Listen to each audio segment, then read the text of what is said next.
query editor. Similarly, there is a power pivot tab here. Okay. Earlier we used to go through the data.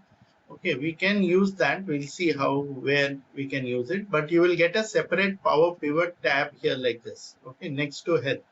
Now to get this, what do you need to do to get this? First of all, you may not get it by default. You have to enable the particular login.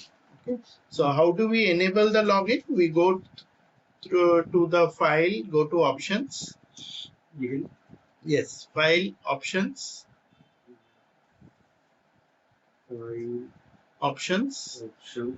add-ins,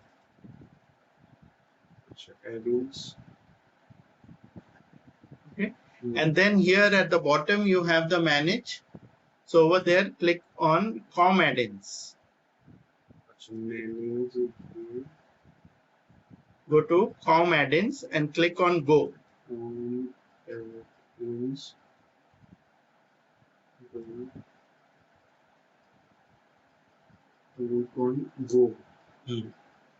So you will get a list of com add-ins that are available, and you should have this tick.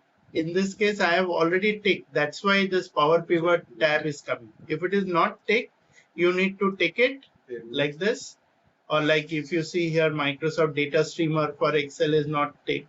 So I'll go here and tick it. Then select options, and then select the add-ins. Select the add-in Microsoft Power BI for Excel and say OK. Only enable power pivot.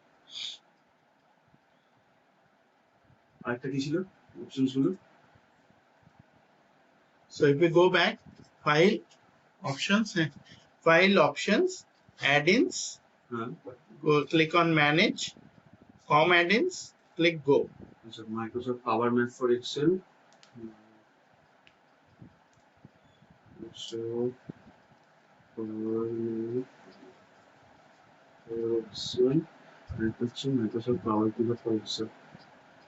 Power Pivot for Excel. তারপরে তিনটে select করে নেব তো and you may just choose power pivot. Okay, you don't need to choose all the three. Just choose power pivot and click OK here. And then you will get the power pivot tab here. In case you don't get